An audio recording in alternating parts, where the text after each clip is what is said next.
What's up, everyone? You know who I am. I'm Jack Slater, aka the Comic Outlaw. Yeah, check us out on YouTube.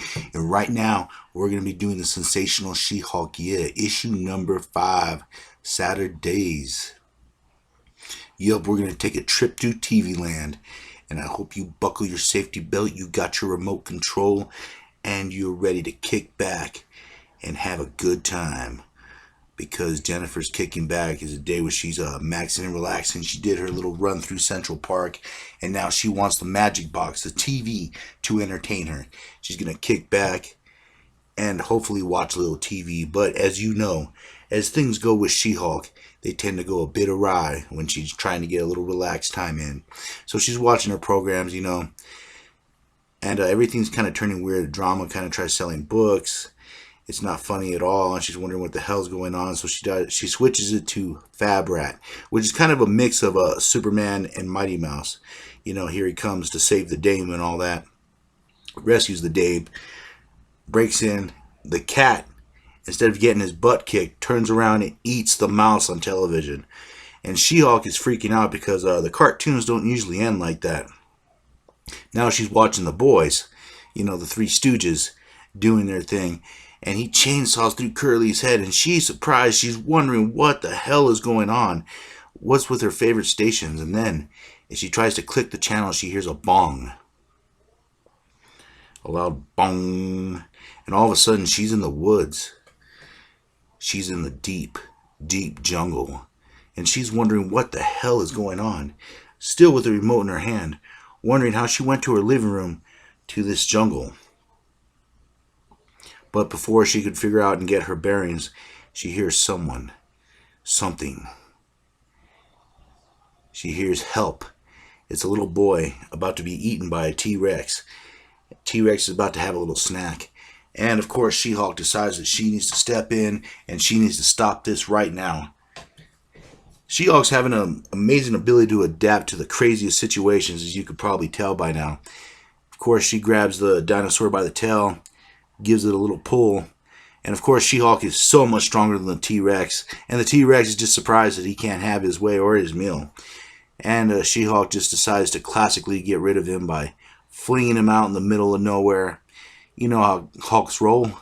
Grab it and throw it as hard as you can. Now she finds a little boy. The little boy is explaining that he was about to kick back, watch his favorite.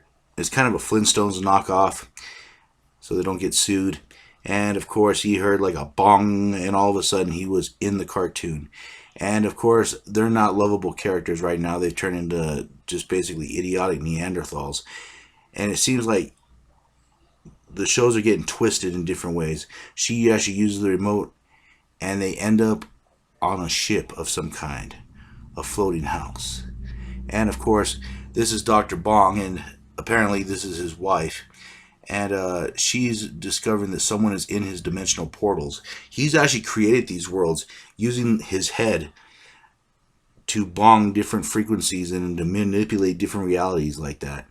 And of course he tells her that he must find where this interference is coming from so he can stop it. It's She-Hulk's remote actually that's interfering with what's going on. And of course She-Hulk finds more people. And these are kind of like Jetson knockoffs. Of course they're lecturing them about how everyone's fine and the United States is basically gone and there's no government and equal opportunity for the sexes and all this other crap. And Dr. Bong decides that he needs to stop this. And of course that button that says plot device do not touch, it will come into play later. And of course he tells her to watch the kids, as Dr. Bong goes off. And they're in another world right now, and it's RoboCop. Yes, it is freaking RoboCop. And he ends up shooting the remote. Of course he ends up shooting the remote. But it's freaking RoboCop. Hell yes. Oh man, I love this. I love She-Hulk so much. And of course, he's about to do his big line, dead or alive, you're coming with me. And then bong, everything is frozen. And Dr. Bong appears. And this is where She-Hulk kind of loses and looks, man, goes, Fantastic Four, Spider-Man, I get Dr. Doom. And I get this clown. But as you could tell, Dr. Bong can manipulate different realities. And he's kind of just going through, hitting his head, showing them different places, kind of giving them the world tour of what he could do with his powers.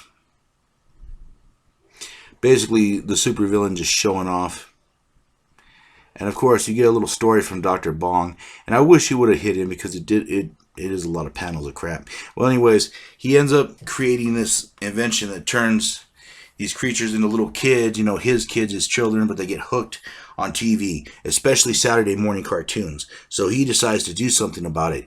He uses his own bell and his own powers until he was able to manipulate the different frequencies on the TV and the cartoon, basically ruining all the cartoons and all the shows for them, so they would get up off their asses and actually do something.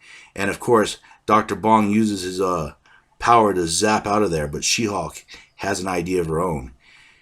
Using her powers to break the fourth wall, she literally rips into the comic book and tells them to follow her. And the guy actually stubs his foot on the staple. That's just awesome. Or his knee. And of course, she just rips her way through, and she finds out the hideout where Dr. Bong's duck wife is, but she's still sort of hot, even though she's a duck wife. Or a French duck wife. And of course, She-Hulk busts in. She hits the plot device button. And of course, the TV shuts off, leaving Dr. Bong trapped in his own TV realities. So for now, she's a single mother raising all these triplets that are addicted to cartoons. And Dr. Bong is gone. So I guess she kind of lost out on that deal. Anyway, She-Hulk gets back home. And this is that couple that met up, the big rogue guy a little while back. They're making plans to take a ship. And they're going after someone. They're going after Ulysses, Solomon Archer. And they're going to get a little revenge. But we'll see what will happen. And as always, I'll catch you on the flip side. Yeah.